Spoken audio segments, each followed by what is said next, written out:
All right then. Welcome back to the foxhole. Well. It's been a hot minute, and we've been promising this for quite some time. FTINFX The Scene revived. Season 3 finally coming at you. As I've been saying for ages, we're under construction as we move into our summer of super fun and getting gassed and working on a lot of production stuff, as you've probably seen in Aftershocks. A lot of things getting ready to happen with Fox starting in the foxhole as well. So as we head to the summer, the surprises continue, but the content's going to get better, and we're going to have a lot of these what we call high fidelity adventures in the foxhole. Whenever you can, like and subscribe to the YouTube channel. We really could use the engagement. Anyway, so we have a couple of episodes already kind of in the can for season 3, this is scene. So look forward to that. But with episode 1, the season premiere, reached out to a friend of mine, and this took a couple of times to pull it off. Known her for, I don't know, almost 30 years. Wonderful lady, doing incredible things in theater as the wig master for the Alabama Shakespeare Festival. So, inveigle me while I get this all set up. But season 3, episode 1, an interview with Angie Wright of the Alabama Shakespeare Festival.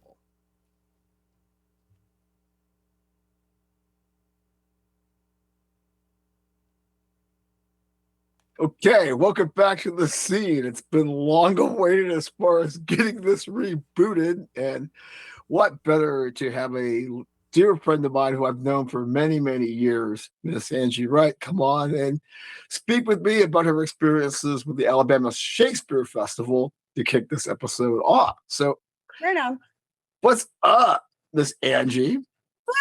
Well, we've been doing a lot of great shows, but the show I've been most proud of recently is Reconstruction by Robert Schenken. It's a world premiere. A world premiere.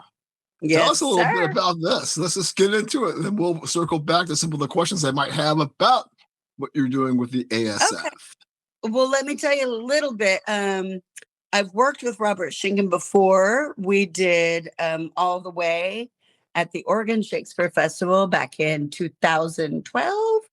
And it won the Tony Award for Best New Play in 2014 in New York with Bryan Cranston. Wow, that's pretty impressive. It is. I got a little sidebar, Tony, there. But I heard last year that Robert Schenken was doing a brand new play called Reconstruction here at the Alabama Shakespeare Festival. And when I read it for the first time, I'm like, shit, I didn't know any of this history about history in the United States right after the Civil War. Indeed. A fascinating Did you period. know that there were men in Congress right after the Civil War? Black men. Yeah, you have to remember, I was a historian, and You might know. but most people don't. And no, they didn't teach us that. They kind of buried it, in history. I'm not buried it, but it's just when you get to that sort of minutia, they don't have time for that in our educational system. Mm-hmm. Well, one of the lines in the play that really grabbed me the most was Reconstruction didn't fail. It was sold out. Yeah, I think that's an apt way to describe that. If you know about the Reconstruction period, which I actually did not until I had to do the research for this play.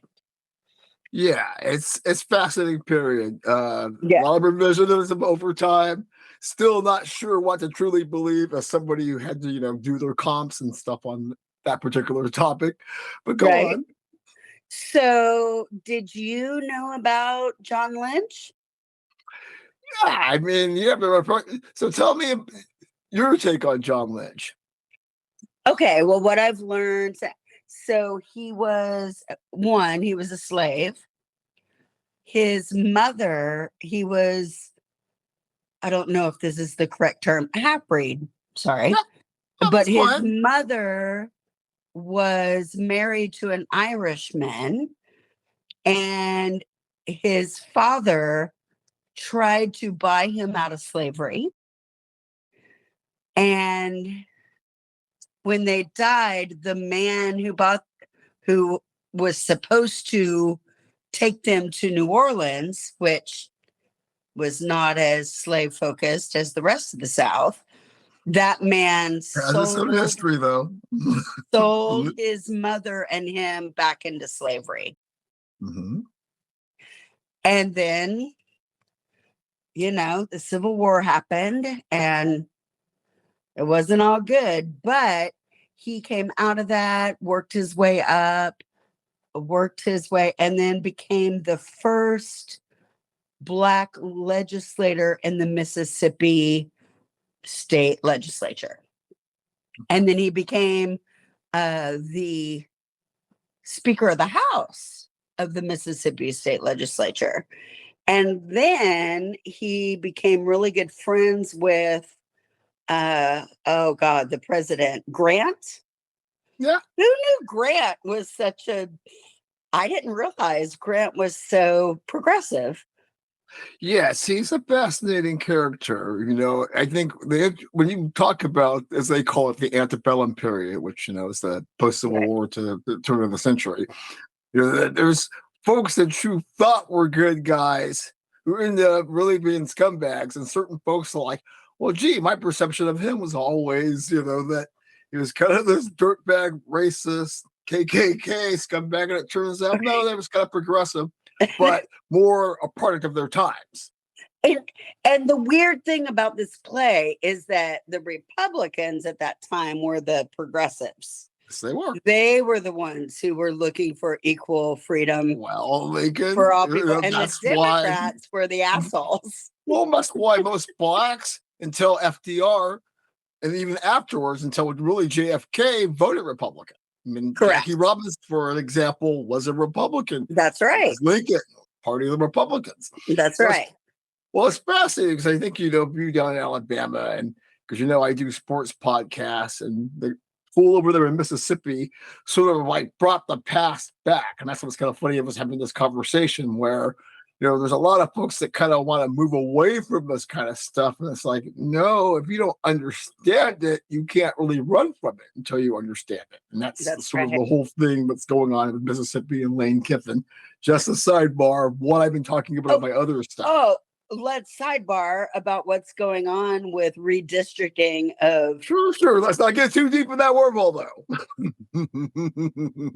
Oh, it's going to happen in Oregon too, my friend. Yeah, I'm saying, that's why I said let's not get too deep in that wormhole, because we try to steer very clear when it comes to politics. Mm-hmm. Oh my God!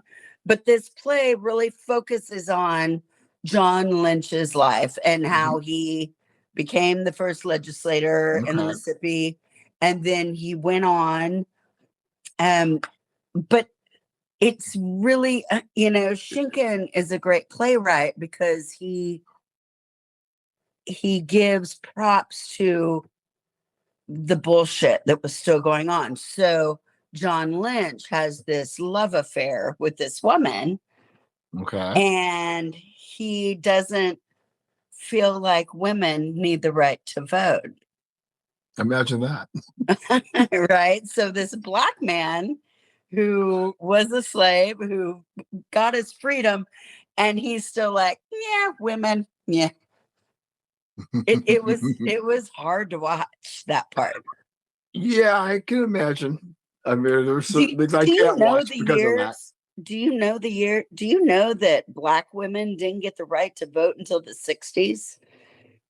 There's a lot of things people don't know, especially when you get on that side of the Mississippi, pointing in the direction that you are, that were denied to folks. And there'll be some people who argue that it's persistent in today. It's just disenfranchisement done another way, as they say. I mean, women didn't have the right to buy property until the early 70s, my friend, till after we were born. Let alone, if you've got jungle fever or whatever is your desire, as far as like, I'm not even going to get into how taboo and forbidden that was. And in some places, still a little weird, but anyway. Yeah. Oh, Mhm. I mean, just you and I being friends would have been Yeah. fucked up in the 70s. Well, so we'll see that persisted into the 90s, depending on where you're at. But Uh, we're all progressing by inches. Okay, let me ask you this.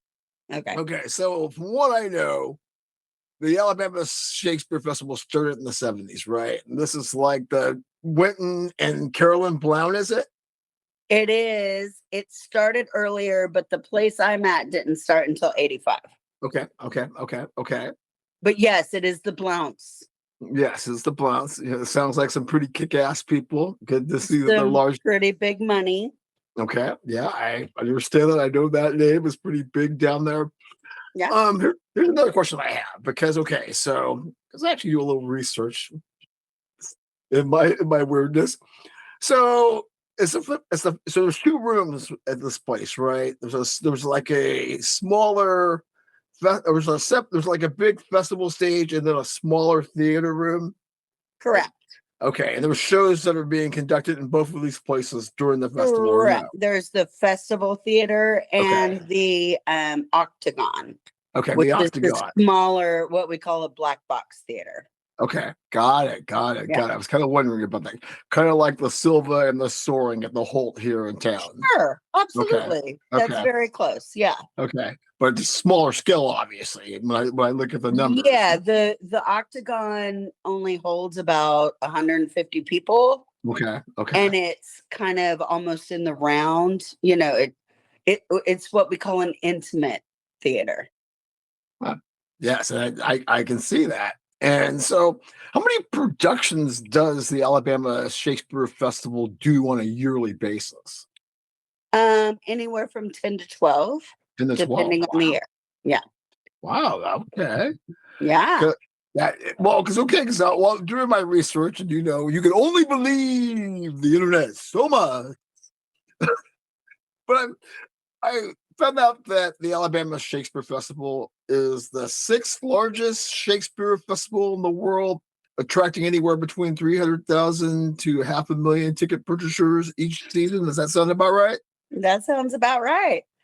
And Mm, remember, I worked at the second biggest for many years. this is true. This is true. And tell folks who might not The make the Oregon go. Shakespeare Okay. Festival is one of the largest Shakespeare festivals in the world. Okay. Okay. Disclaimer, folks. She used to be a Eugenianite, even though she's from the Umpqua, she did her time in the Huge. That's why I know her. I'm I an know her Oregonian. What? more so than I am.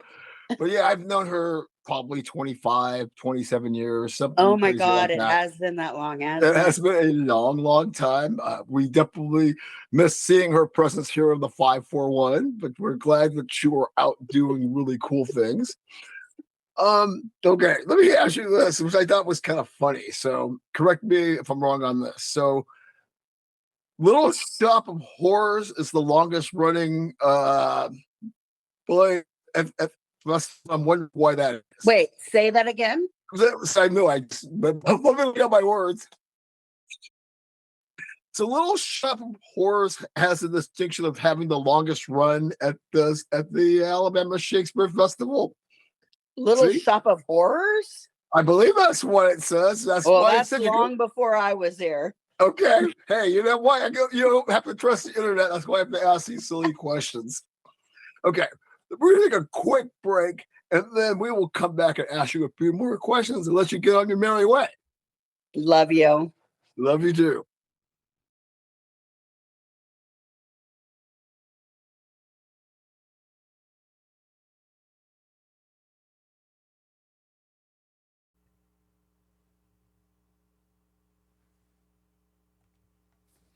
All right, then. Welcome back to the Foxhole. We'll continue our conversation with the lovely Angie Wright in a minute.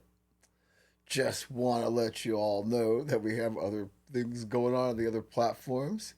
Get ready for a saucy episode of Aftershocks. Definitely would have recorded in this whole session. The next episode of The Scene, which will piggyback on this one. Great conversation with Miss Danette Lamson of the Roving Park Players, making a return, if you remember her from season one. Excuse me. And Foxtrotting in the Foxhole at the end of the week. Getting ready to round out season 10, moving on to a new frontier in season 11. So, a lot of exciting stuff there.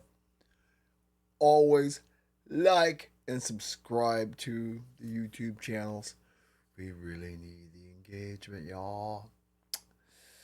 And, yeah, I don't know. Not really anything going on with the SJ Gets Down platform. She hopes to get that going again in the summer, but, we'll be back at some point there. In the meantime, plenty of things going on in the foxhole. All right. When we return, more of my conversation with Angie Wright of the Alabama Shakespeare Festival.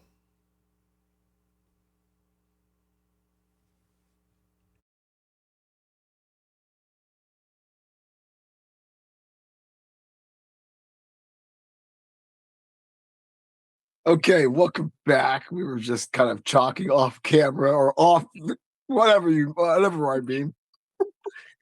See, can't take him anywhere.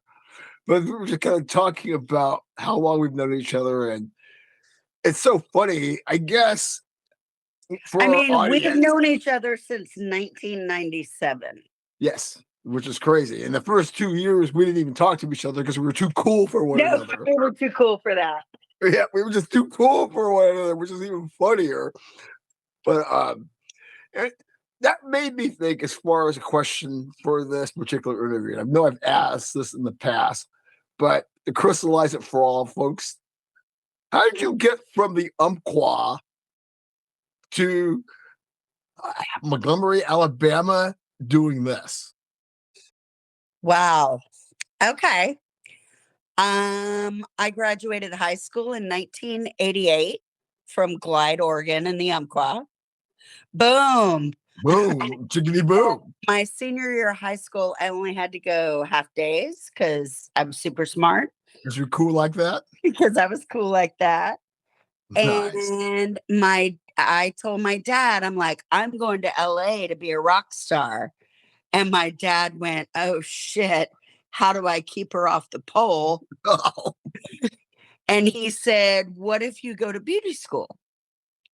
So my senior year of high school, I went half days to high school, half days to beauty school. So I graduated with my hair license like 6 weeks after I graduated high school. oh. So then I went to LA. Nobody wanted me to be their lead singer. And then I came back and I said, you know what? I think I need to go to college. And I got um, an internship and they let me go to college for free. What do they call that? A scholarship. And I Ooh, sang in a vocal jazz band and got my college for free. free college. But It had a lot of fun because this I know. and then well, that was the first 2 years. And then I moved to Eugene and they went, you know how to do hair? Yeah. And so I started doing hair for theater, even though I was a performing arts major. And it just led into an internship and then that. And then next thing you knew, I was doing wigs for theater. Wow, Now, not when I knew you. this is true. When I first met you, I was working as a waitress and That's bartender, that you are. but You I were was still doing theater okay. in Eugene. And that was the time where I was like, I don't know what I'm doing. Multifunctionalist. I'm supposed to be doing theater, but now I'm working as a waitress and I was doing hair. And yeah, it just kind of all just bleh. It just Okay. all comes into one. Fantastic. Fantastic. But Um, but Go ahead. but ultimately, I'm a really fucking awesome hair person. You know that I've always known that, whether it's for your craft or actually taking care of your clients when you used to do hair. And I know that there was a point when you didn't even come to tell them just because folks said, no, Miss Angie's got to do my hair. I'll wait for her to come and Yes, tell. I'm really good at what I do. Yeah, no, there was no question about that. So kind of pivoting towards your craft, I always look fascinating because, like I said, I'm a historian, so I'm always looking up these bits like Little Shop of Horrors. Well, And I know that. Go ahead. one thing that you should hear Oh, is please we're tell. both deadheads And Capricorns too. and Capricorns too. But there was a time where I wasn't doing hair in a salon, but I was doing hair on the road. Uh-huh. And so I was doing dreadlocks or locks and Okay. doing it. I made tons of money. Making those nappy hippie dreads. Oh yeah, baby. So You yeah, cover it all in the my CEO. friends would sell beer. I'd do hair or I'd do the hair wraps. I made a ton of money doing that. I didn't make a ton of money. I paid for my tour. And that's what it was mostly about. As they Right? say, if you know, you really You and if you don't know, now you know. now you know. And if you're still confused, too bad you missed out. Yeah. Oh So that was like the late 90s and stuff. yeah. Exactly, which would make a lot of sense in terms of when we first crossed paths and whatnot and all that fun. So I was gonna ask you though, so I know that this wig making it like originated in Egypt and blah blah blah when that's Sure. part of the scenery from what I gathered. But what I was really curious about, and so I'm digging through this. So Udemy, that online course nonsense, and I know I've done it for project management stuff and film editing, as far as the online courses that you get through Udemy or Stack Social. And I saw one that they have wig making 101. And I thought, gee, you pay, I don't know, their courses usually are between $15.99, maybe $30. And I'm thinking to myself, what is a person going to get out of this to get them on a trajectory where you're going, or are they getting taken for their money? They're getting taken for their money. Hell yeah, that's what I figured. I saw that. I'm like, oh, you got to be kidding me. No, I've done wig teaching classes at there's a couple of colleges I've taught at up in Walla Walla, Washington. What's Mm-hmm. the name of that college? I know what it is, but scatterbrain here I've can't tell done a you. few classes up there. It's really hard to learn how to make wigs. So I would think. Um, it it's because if you do a class, it's like, okay, here's the deal. I'm going to tell you what wig making is. Okay, because I've got it in front of me, so I'm curious to see if it aligns with Have what you I learned. ever? Do you know what latch clee is? Those things that our grandparents used to do with yarn, Somewhat. and they would. It's the knot is it's the same knot as that. It's a larkspur. Larkspur. You can look up a larkspur knot. I will. But instead of with yarn, it's with a single hair. Okay. And Interesting. that's very hard to do. Okay.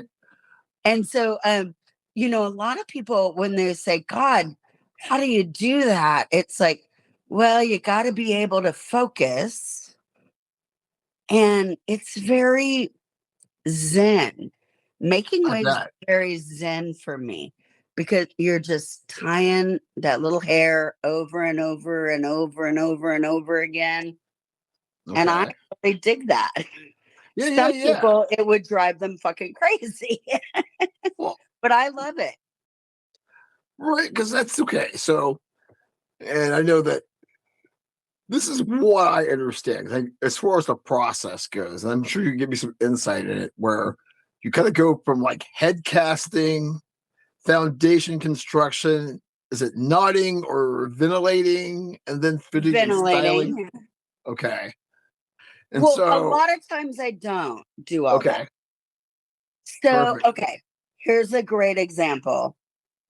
Did you see? I sent you a picture that I did Yes, you for did. Yes, you reconstruction. did. That was totally badass. That totally Okay, rocked.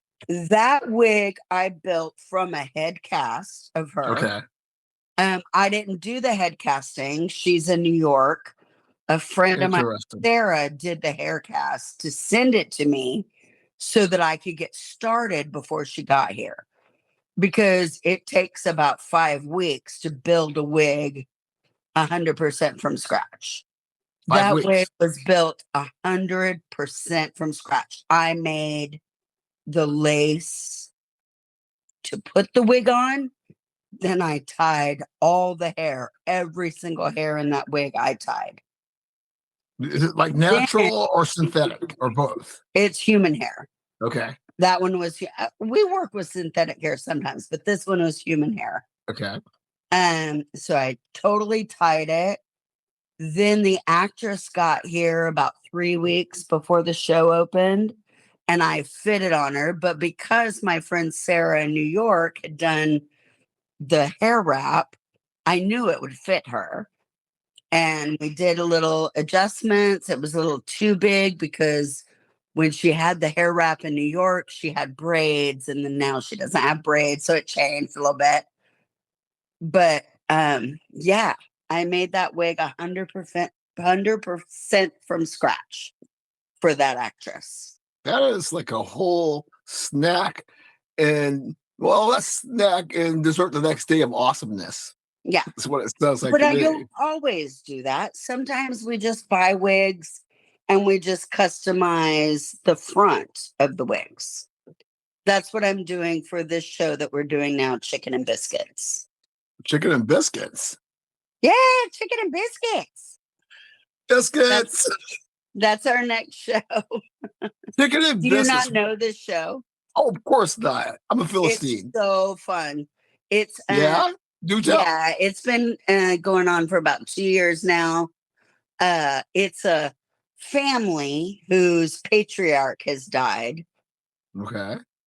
all daughters, right? All He's got daughters. 3 daughters and granddaughters.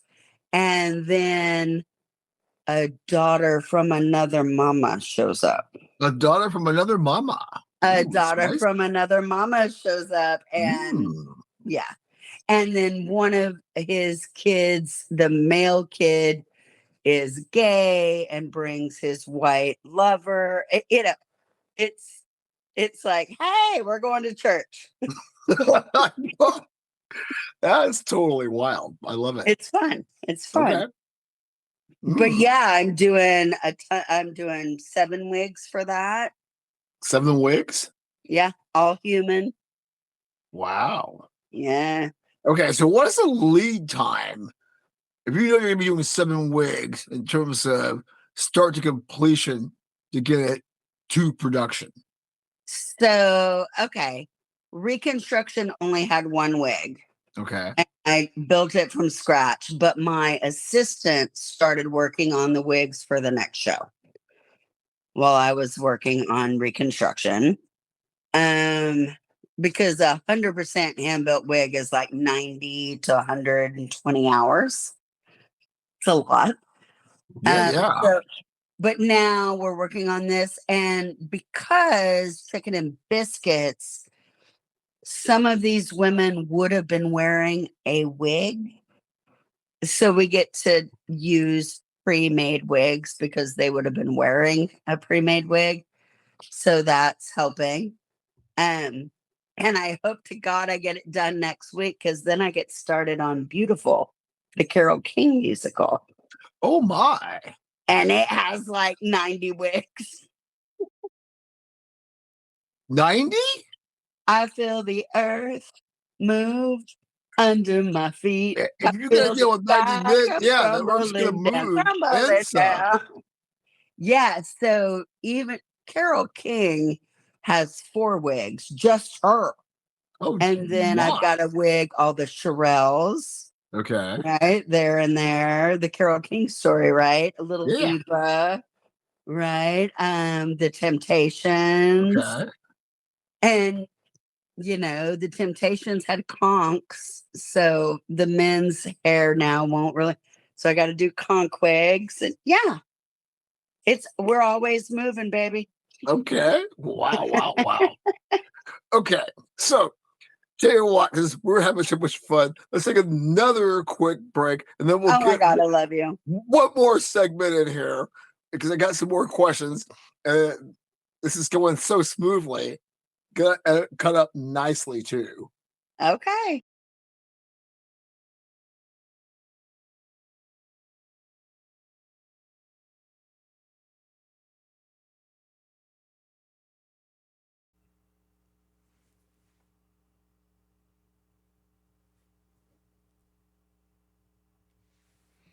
All right then. Welcome back to the Foxhole. The Scene, Season 3, Episode 1, Season Premiere. Glad to be back doing this.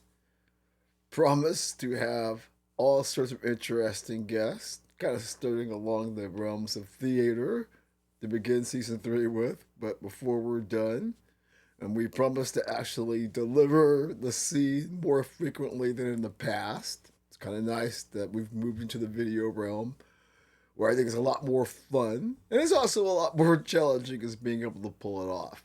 That if we are able to execute and things go the way they should, which they probably won't, after all, it is reality, but nonetheless, we'll make a more than the college try to make that happen and provide you with high fidelity experiences. And hopefully this summer of fun, we're gonna have a lot of interesting personalities. So stay tuned for regular content drops as far as FTINFX the scene goes. All right, I hope you're all enjoying my conversation with the wonderful Angie Wright of the Alabama Shakespeare Festival. Get back there in a second. Just say that, yeah, she was quite the character back in the days when she lived in the U. She's an Oregon gal, as you've probably heard in the interview and whatnot. But it's good for her to come into the foxhole and share with us. And said this is just going to be a lot more where that came from as far as some of the more interesting personalities that are willing to have a turn in the foxhole. So back to the interview. We'll see you in a bit.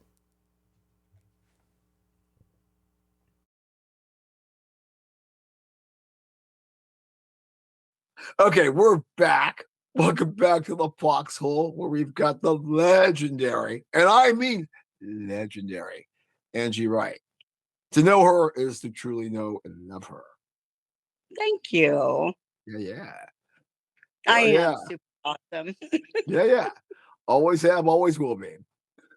Wow. Like I said, there's so many things, we talk about this over time, especially now that we don't get to see each other too much. That she's been out in Alabama and then spent some time on the farm and blah. So we don't get to see much, but we talk occasionally. And so I do have some knowledge about what she's been up to over because what you left here in what 2003, 4, something like that. Yeah, I left and then came back. Remember, I went to San Francisco Yep, yep, yep. for a few Totally. years, and then I hmm came back to Eugene, hmm and then I went back home for a while. Right, right. Glide, Oregon. The glide, the queen of the Yeah, to empire. the cattle ranch. Right, exactly. I mean, I'm sure I could have plenty of stories about that and a few other things. So, but let me circle back to okay, Okay. you being in this industry, and I guess we've talked about this before, but let's like get this on the camera. What are your Okay. biggest challenges as a mature veteran in this industry? Without going too deep, because I know it can. Um, the industry when I first started, um, was a very white male dominated industry. Interesting. I didn't know that. and you put up with what you put up with. If that Okay. makes any sense. Yeah, I think so. Now, Perhaps. Is that what you mean? I don't want to seem disrespectful, but Okay. the kids these days Oh, I can imagine. kind of rule the roost, if you know Yeah. what I Well, I do a mean. sports So I'm podcast, somewhere so in the yes, I middle. know a little about that. I'm somewhere in the middle. I sometimes don't think that people work hard enough or long enough, but then I'm told that I should have more work life balance. You were told to have a more of a work-life balance? Really? I The never heard that one. younger people in my life tell me I need more work life balance. Well, sure. That whole quality of life thing they've been pushing. I'm like, dude, it's always been about quality of life. Just it's not the world where you think everything should be fair, but that's a whole other story. On Life is cynical not people like fair, me. but No. that's my take. Yeah, that's a Yeah, great take because I think we are totally in alignment because it's like I do get the work-life balance and the whole 80-20 stuff that people try to preach and all that stuff. And then there's reality. It's like sometimes and you then can make there's get the fucking job done, yeah. and that's Well, like me. I said, there's Sorry, reality. I'm like get the fucking job done. Yeah, that's what I'm saying too. Is I And get if you get reality, your folks. job done, then you have time to Right. relax. You can sit there I and mean, sit I on work your today. what's that? I work today. Of course you did. And I'll work tomorrow on my 2 days off because it's the only days that we could get the work done because of the actor's schedule. That was But go ahead. sometimes the young people in this industry, they would just be like, no. I have And to have my time. I have to have my moment. I know. yeah. And I'm Mhm. just like, no, we gotta get it done. I didn't have to work all day today. I only had to work 4 hours. Okay. And tomorrow I only have to work like 2 hours for a meeting. But I gotta do it because that's what's being Persistence. asked of me. Yes. But some of the young kids are like, no, I don't work on those days, period. No, And if I can't have my moments, life's eh, not worth living. I don't get it. I don't get it. I don't either, but maybe I'm not supposed to get it as I've seen with some of the people We're that being told it's yeah. yeah. Well, I just think that people because we're roughly the same age, give or take 4 or 5 years, and some of my peers You're are so much older than me. Shut up. well, okay, fine, but we're roughly in the same I'm universe. kidding. I know. The point being is because we chose for whatever reason to not bring children into this world and their kids are between 20 25 the age of the kids I think you're talking about and I just like to find it really Kids fascinating. under 30. Yes, exactly. I find it but kind of fascinating that because we're of that age where things changed as I was telling somebody the Mhm. other day, you can tell who got lit up as a kid and who didn't. And the kids they've raised because if you didn't get your ass lit up as I got lit up and I I might got be a it up. yeah I might be a snotty little bitch but I have respect and know how to operate in this world where these folks who've never gotten lit up I'm like of course you have that entitled worldview of course you don't know how No, to handle my mother adversity. punched me in the face when I was 26. Yeah. Remember? Oh yeah. No, I'm saying I got lit up, and bless my mama's heart. If she'd light me up for some of the stuff I'm doing right now, if she could climb out of the urn and slap me, you can guarantee that. But because of that, I have a different work ethic than some. Likewise. Yeah, yeah. That's You why I was do it, you wondering. do it, you do it no matter what.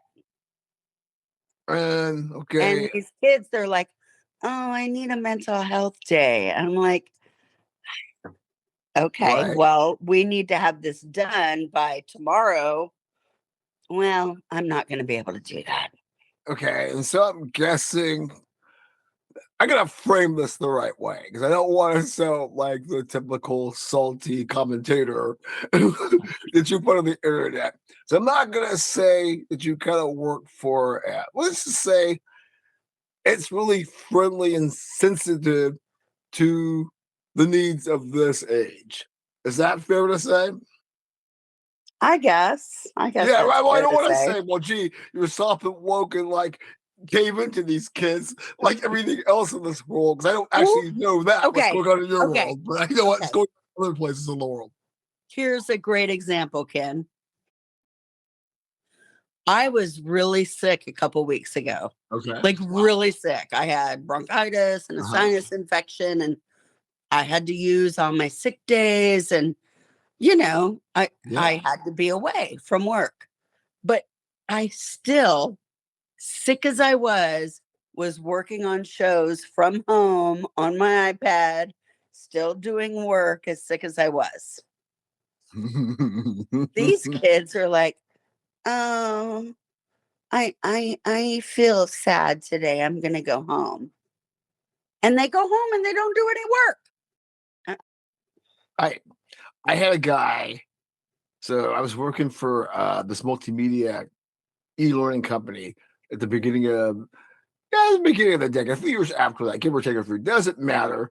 But the point being is when Trump won, he flipped out so much that we had a deadline. We were building a website for shelter care and building an app for them. And we were going to miss a deadline because, well, my mood is so dark right now. I can't complete the project, and I'm sitting there basically having to give a back rubs to our client, saying he's having an issue, but not saying that he's like a two ball B is what I really wanted to say.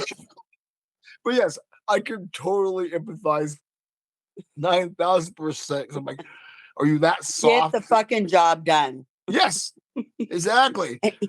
The job And gets go done. home and cry or do Exactly. You whatever can you go work for do. two But weeks. If we have a successful project and we get more work, then hey, you'll have time to be depressed about Trump or anybody else on this miserable planet we have right now. I guess we come from the era like, oh, you got your ass beat today? Go to work. Yeah. Yeah. Oh, did you drink too much last night? Fuck you. Go to Right, work. you put the rhinestone suit on, and you go out like Elvis and take the international stage and kick ass. Woohoo, go You Vegas! just do the fucking job. Well, that's what I don't get. Yeah, and that's why I'm glad we're having this conversation to kick off this episode of the scene. Hey, we don't hold back here. We're not Well, trying to pick on and anybody. at work I get in trouble. I get in trouble at work. I've been taken Well, I to bet you do. HR 3 times So let's for talk about telling that, people, darling, without getting yourself shut in up trouble. But and do your fucking job. And so then if I you get sent do to that, HR. so if you do that, and you say, "Well, do your MFing job," as we like to say up in this bitch, are Hmm. you like, oh, she has an aggressive, she's in my Oh, yes, space. I'm aggressive. Because they need a I'm a safe fucking space bitch. to conduct business, and you are like invading my safe space. Is that the kind of nonsense we're talking about? A little bit. A little bit. I mean, I told you about the one time where someone came into my wig room, into my space, Into your into domain. my workspace, Okay. asked me about a haircut. And I said, well, if you want that haircut, it depends on the way your hairline is. And I reached up and I lifted her hairline. I said, oh, yeah, you can totally have that haircut. And then she took me to Wowzers. HR because I touched her neck. Oh, I touched her neck.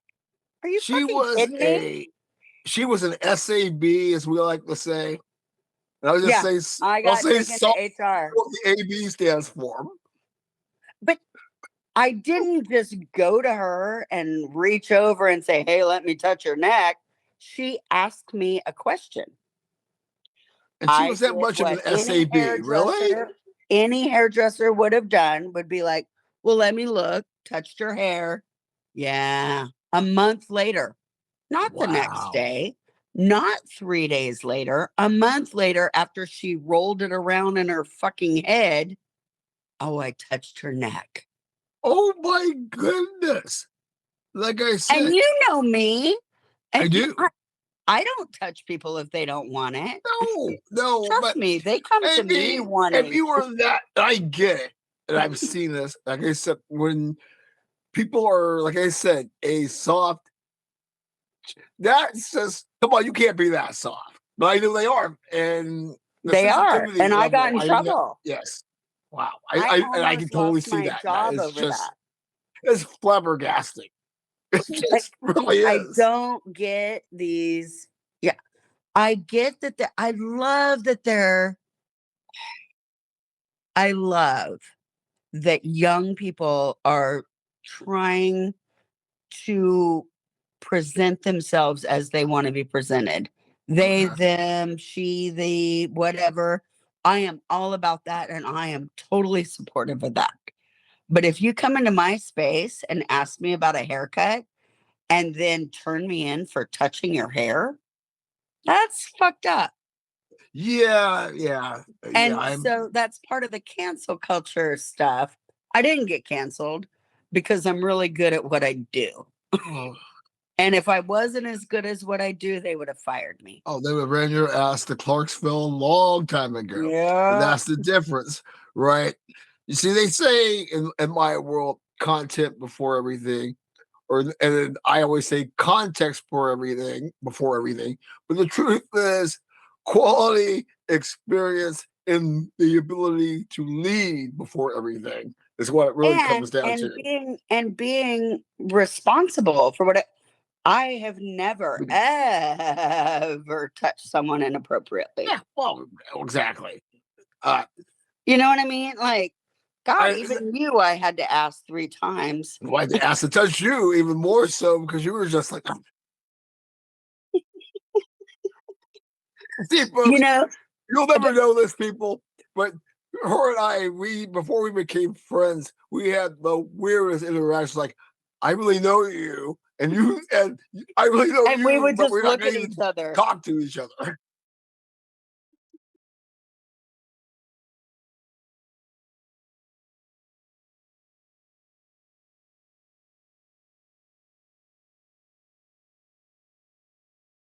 I said this is a spicy episode to get back on the tracks for the scene, but let me get back into.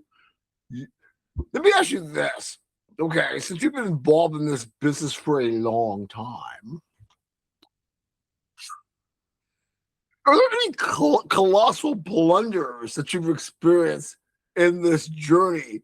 And if so, give us a snapshot of what happened and how you were able to adapt and adjust and pull your ass out.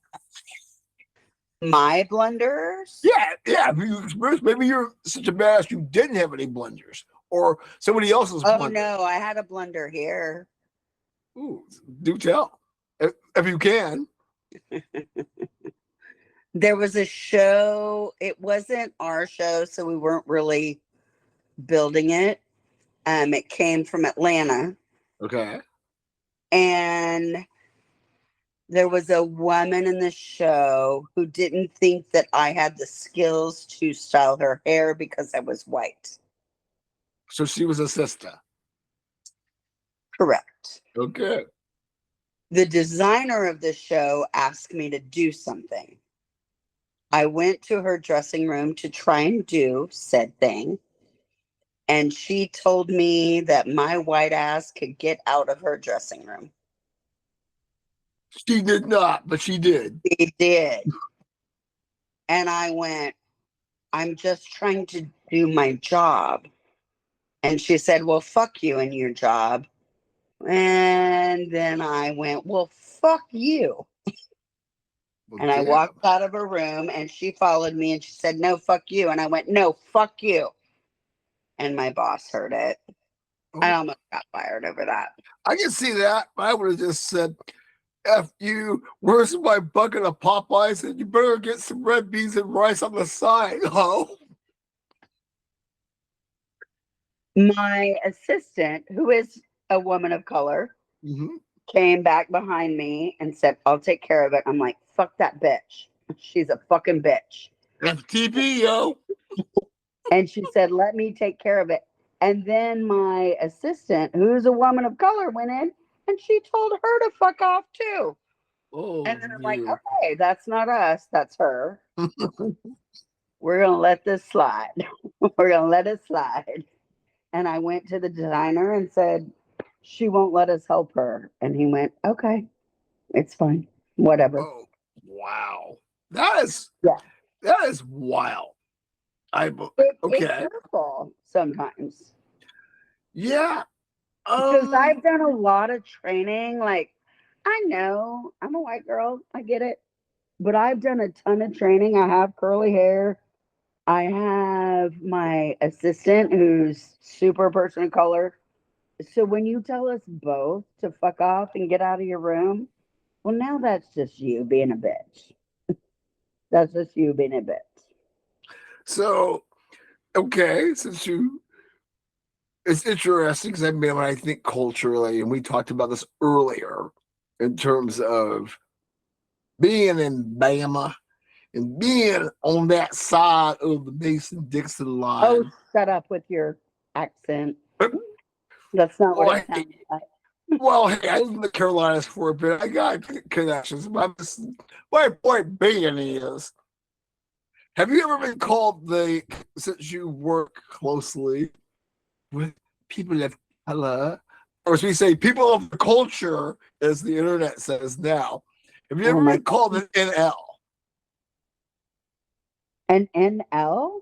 Yeah, think about that. What that stands for. We don't want to get striked. No, I haven't. What does that mean? And lover, but with Oh, the egg. oh, well, my grandfather called me that back when I was like 16.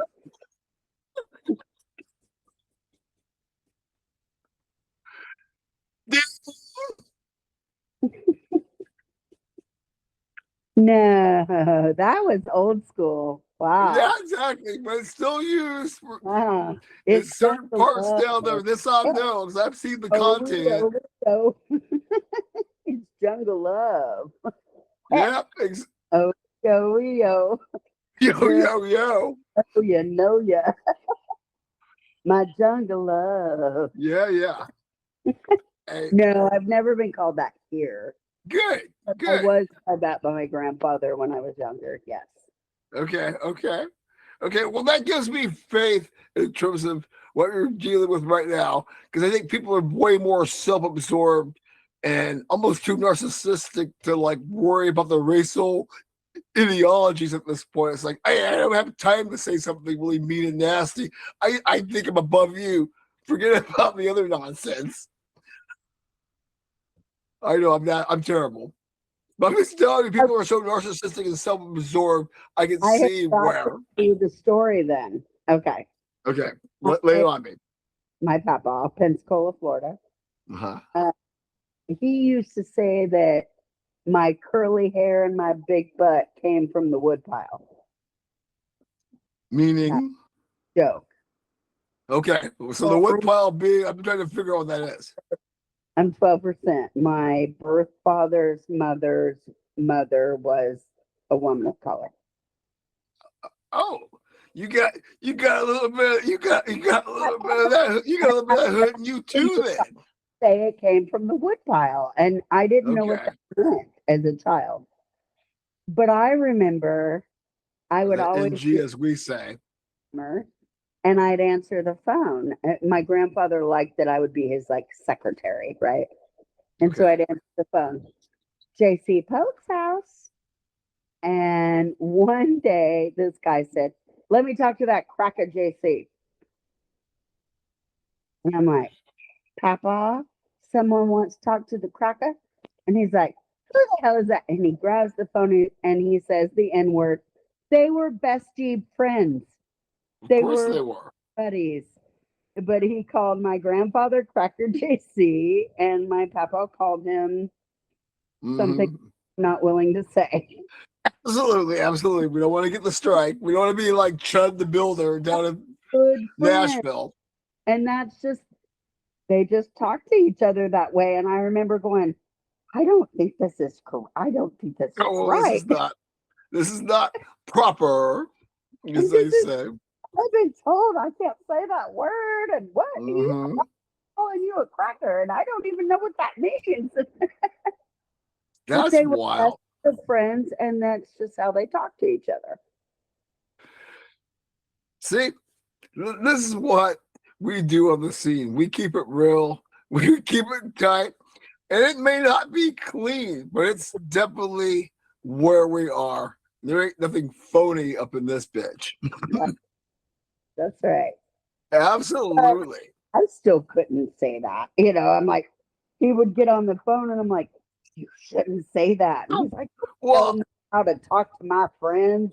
that's the wild thing about, okay, like I said, it's one thing to be a product of your times. And then you have, I don't know if you've been following, you probably are too busy to pick up on some of the shit going on in popular culture. This guy is it, I think it's Memphis or Nashville. I think it's Nashville. He calls himself Chud the Builder. He was this weird trans fucking fruitcake. Then all of a sudden he's dressed up as some country guy walking around Nashville trying to provoke people of color, dropping the most vile stuff, kind of wanting to provoke an incident.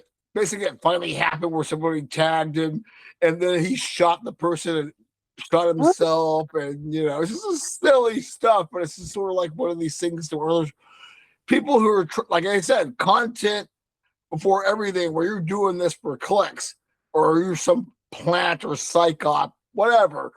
But it's just, wow, this guy is getting all the content, trying to rile people up. On the other hand, you want to cancel somebody when you catch them saying something that's more a product of their times and of the region. Where if you look deeper into it, it's like, yeah, that's not really derogatory. They're just having two people, as you say. He calls him this, he calls him that. We're not going to, And jump off the granted, cliff that over was it. back in the 70s and Okay, 80s. perfect. But I think But it's when just today, to be fair. Papa died, all his fishing buddies, they showed up in suits. They they were the most respectful people there. I bet they were.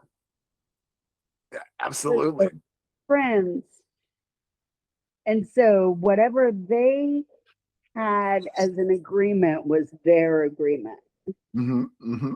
And I was told many times to keep my dumb ass out of it. Yes, I been in those conversations. I know what that's all about. Hmm. Okay, let me see here. Let me ask you this, because I know we've gotten into some really good conversation, stuff I never thought we were ever dreamed of going to the point Yeah. where I'm like fumbling over my words even. But let me ask you this, back to your craft, and this is always people that have their perceptions about your industry and the people you work with. How about working with the talent? Are most of them cool, or do you have some folks who really think their poo smells like heaven? No, I find that most of the talent are really kind and Okay, good. yeah. But probably because I've worked in this industry so long, most everybody that comes into my wig room, I know somebody they know. Okay, That, that's interesting. Good. oh, you worked here. Oh, you worked here. Oh, you met this. Oh, we know this. We always have somebody that we know together. So that's probably harder for people early in the industry. But I know so many people. Like, I'm 1 degree of separation from fucking almost everybody in the industry. Not 6 degrees, people. No one. 1 MFN degree. Yeah. I'm 1 degree from Brian Cranston. Actually, Wow. I actually met him. So, no, that's 0 degree. Okay. I well, my 30 mind could run 1,000 ways when you say 1 degree of separation, but because I am a goody two shoes and my I'm brain's zero, been scrubbed with Irish Spring. I'm 0 degrees of separation from freaking what's his face that did Star Wars. I don't even like him. Talking about Lucas or Yeah. okay. My mom dated Al Ebner, who was the uh what you call it, the guy who did all the posters for Jaws 1 and Jaws 2. So Mm-hmm. Steven Spielberg. Hell, when Jaws 2 was coming out, my mom was dating Al, and my babysitter was the guy, the tan guy. I can't even think of his name right now. Yeah, it's crazy. Okay. Part of the scenery. You know who I'm talking about. I do, but I'm like you. I told you, man. I mean, I'm scatter brain slash jelly brain. Yeah, That I can even get to an interview is amazing at this point. date with Al Ebner. What's his face with the Roy Schneider. Roy Schneider was my babysitter. Oh, get really? Yeah, Yeah, I mean, I still say, what was the movie it was called that he did about Bob Fosse? That was like such a was it that's all that jazz? that's entertainment. That's entertainment. Yeah. But he also did all that jazz too. Oh, all that jazz. That's the one I'm thinking of. Yep, exactly. But yeah, Roy was on Jaws 2. Yeah, Yes. we And the first one, obviously. we were out by the pool, and then I'd be like, Roy, I want to go, and he'd give me quarters, and I'd go play video games. No kidding. I never heard that story. Hell, that makes this interview even 3 times better than I thought possible. We got X-rated. We got a Roy Snyder, especially with the cult of Jaws and everything else that the man did. Like, That's damn, that's some cool. Jaws 2. Well, Jaws and Jaws too. I mean, he was the face of the franchise. Then they didn't want to pay him, and they tried to make his Lorraine Gary, whoever played his wife, they tried to make her the face of the franchise, and it's just like, come on, yo, come on, He, man. he was very sweet. Yeah, cool, cool, cool, cool. All right, Roy Scheider was my babysitter. yeah. I'm one day of separation from most of Hollywood. When you drop a nugget like that, and this is a golden nugget along with the nice stuff that you will never see at the dispo, We're talking like, damn, that's the goods. That's the kind of nugget you just dropped. It's a nice gold nugget, just like Mama's Bling cup that I'm drinking out of. That's what kind of like truth you drop there. Beach, Pardon? Navarre in Pensacola. It's a Okay. place that's like 20 miles outside of Pensacola. And that's where I grew up. Yeah, Yeah. yeah. All righty. So I know we're sitting. Guys, I Crazy. didn't want to keep you too long, but we'll like wind this down with this. So let me ask you this: Okay. anything we haven't touched on about your journey with theater, the Alabama Shakespeare Festival, that you'd like to share or enlighten with us on our way out the gate? If there's anybody out there that wants to do theater or loves theater, just fucking do it. Ooh, words of Doesn't wisdom, yo. it doesn't pay the best. I could have made more money doing film, but I do what I love. Very important. What you love, man. Do what Yeah, you love. yeah. We love that. Okay. And so with that, we will say thanks and peace out. Matt, love to you. I'm sure we will have you back in the foxhole because after this conversation, there's lots to follow up as far as that goes. No idea about stuff about me, did you, Ken? Well, yeah, but the thing is, I He's did. 6 years, he still doesn't know all the stuff. Okay. Hold on a second.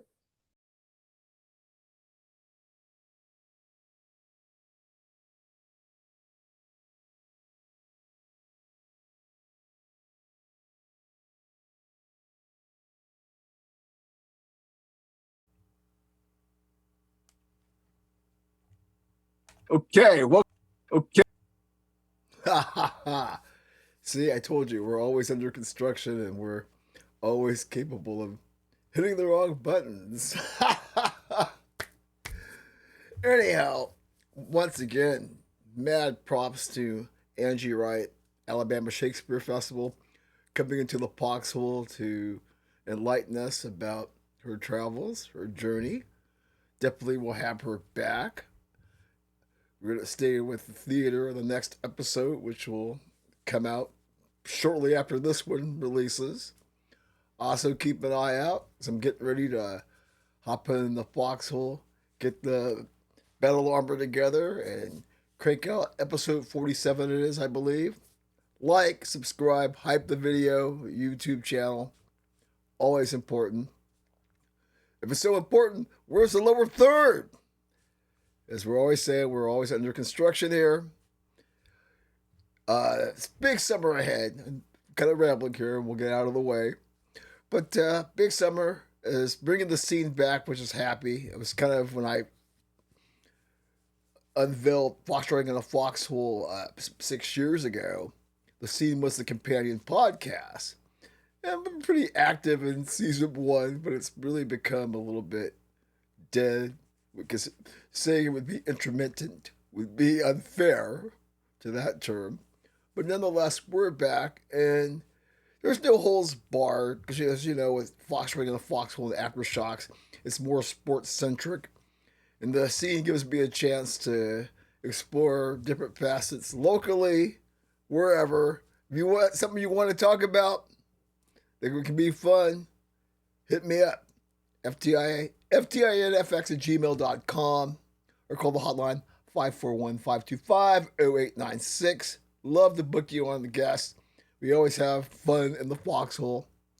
All right, folks, enough of me. As we always say, stay safe, stay sane. Always avoid the bracelets. Ain't got no time for the Gray Bar Hilton. We'll see you on a platform sooner or later. Enjoy an adult bev, good food with people that matter.